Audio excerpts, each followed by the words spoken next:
देखिए दोस्तों, आज की वीडियो बहुत ज्यादा इंपॉर्टेंट होने वाली है। जो खबर निकल कर आई है, जो मैं आपको बताने जा रहा हूँ, वो तो इम्पोर्टेंट है ही है, लेकिन यहाँ पर आपको सबसे ज्यादा पूछे जाने वाला क्वेश्चन भी सॉल्व होते हुए दिखाई देगा। आप में से कई ऐसे लोग हैं जो रशिया की इस कार्रवाई जो वो यूक्रेन के ऊपर कर रहा है उससे सहमत नहीं है, ऑब्वियसली, क्योंकि इसमें ह्यूमैनिटी रोज रोज मारे जा रही है। ऐसी परिस्थिति में भारत का दायित्व बनता है कि भारत रशिया से दूर जाए। काफी ज्यादा क्राइसिस का दौर चल रहा है, भारत को वेस्टर्न देशों का बहुत ज्यादा प्रेशर झेलना पड़ रहा है, जिससे भारत का कुछ हद तक नुकसान भी हो रहा है। लेकिन इसके पीछे ऐसा क्या कारण है कि इन सब के बावजूद भी भारत रशिया से दूर नहीं जा रहा है और डायरेक्टली इनडायरेक्टली रशिया को मदद करने की लगातार कोशिश कर रहा है। और किसी तरह का कोई भी हथकंडा वेस्टर्न कंट्रीज का यहाँ पर काम क्यों नहीं कर रहा है ताकि भारत और रशिया के बीच में वो जो दीवार बनी हुई है उसे तोड़ दे। आखिर ये दीवार किस सीमेंट से बनी हुई है जो टूट ही नहीं रही है? चलिए आगे डिस्कशन करते हैं। वीडियो को एकदम एंड तक जरूर देखिएगा और केवल 600 सब्सक्राइबर से भी कम बाकी हैं, 1 लाख का आंकड़ा जल्दी पूरा कर दीजिएगा। तो दोस्तों, अक्सर हम लोग देखते हैं, सुनते हैं कि western countries, America, France, UK, इन सब की तरफ से कहा जाता है कि भारत की जो डिफेंस निर्भरता रशिया के ऊपर बहुत बड़ी पैमाने पर है, उसे जल्द से जल्द खत्म करवा दिया जाए। हम भारत को किसी भी तरह का हथियार देने के लिए प्रतिबद्ध हैं। जल्द से जल्द भारत अपनी निर्भरता हमारे ऊपर डाइवर्ट कर दे और रशिया के ऊपर से ये निर्भरता समाप्त कर दे, ताकि भारत भी रशिया को लेकर एकदम फेयर स्टांस ले सके। क्योंकि इस समय का भारत का जो स्टांस है रशिया के फेवर में, वो इन लोगों को हजम नहीं हो रहा है। इवन हम भारतीयों को भी कुछ हद तक ये हजम नहीं हो पा रहा है। लेकिन दोस्तों, यहाँ पर अगर हम लोग ध्यान से देखें कि क्या रशिया की निर्भरता केवल और केवल हथियारों तक ही सीमित है? हम सभी जानते हैं कि भारत की सेनाएं 60 से लेकर 80% तक हथियार रशियन इस्तेमाल कर रही है, जिसमें Su-30 MKI का बहुत बड़ा बेड़ा, वो एक बड़ा नाम आता है। और दूसरा नाम निकल कर आता है S-400 का, जो कि भारत को भविष्य में बहुत ज्यादा मदद करने वाला है। तो इन सब चीजों की वजह से भारत रशिया से दूर तो ऑब्वियसली नहीं जा सकता, लेकिन क्या यही एक कारण है? तो दोस्तों, इसके पीछे भारत की लॉन्ग टर्म जो पॉलिसी है वो हम लोग देखते हैं। तो एक पेड़ पर एक फल लगा, जो फल बिल्कुल शुरुआती स्टेज में है, अभी वो बड़ा हो रहा है, उसके बाद वो पकेगा, उसके बाद कहीं जाकर उसमें मिठास बनेगी और फिर आप खाकर उसका आनंद लेना चाहेंगे, ऑब्वियसली। तो रशिया और भारत की जो दोस्ती थी ना, वो सोवियत यूनियन के जमाने से शुरू हुई है, भारत की आजादी के लगभग बाद से ही।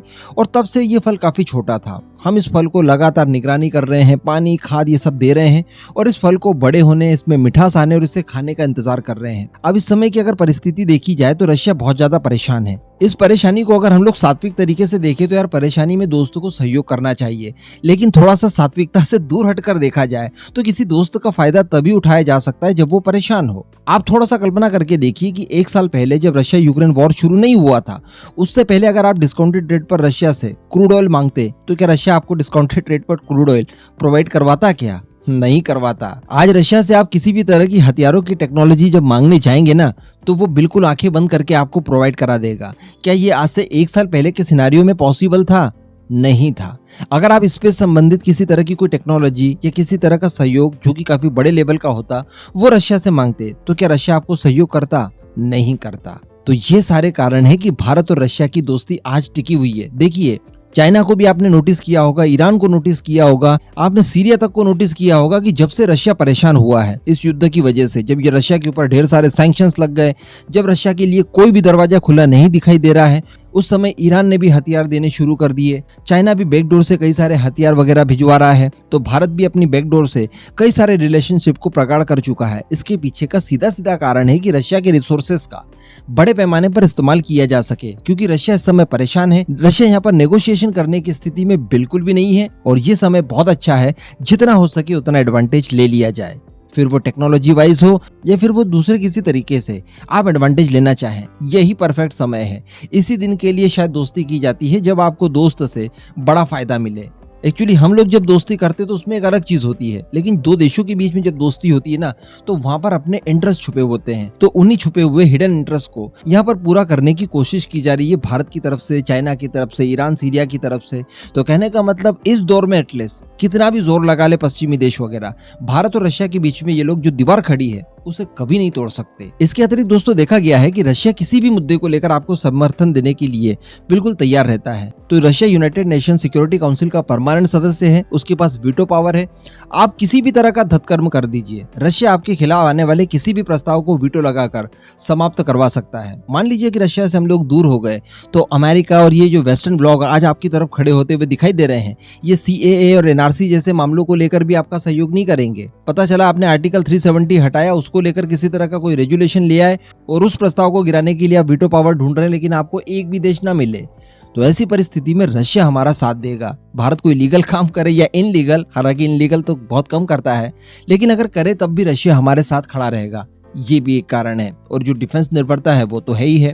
अब इन्हीं सब चीजों को लेकर एक और नई खबर निकल कर आई है। दरअसल भारत की इसरो और रशिया की रोस्कोसमोस के बीच में कुछ बहुत बड़ी चीजें चल रही है इस समय, और यहाँ पर बताया जा रहा है कि अब भारत और रोस्कोसमोस के बीच में मंगल ग्रह तक जाने की तैयारी चल रही है। जी हाँ, मार्स प्लेनेट को पूरी तरह से एक्सप्लोर करने के लिए एक स्पेशल तरह का यान भी तैयार किया जा रहा है भारत और रशिया के द्वारा ज्वाइंटली, और इस प्रोजेक्ट को नाम दिया गया है मार्सोप्लेन। जी हाँ, जिस तरह से भारत ने चंद्रयान 2 के तहत मून के सरफेस पे सॉफ्ट लैंडिंग कराने की सोची, हालांकि थोड़ा सा हम लोग विफल जरूर हुए, जिसे कि हम लोग अगले अटेम्प्ट में पूरा कर लेंगे।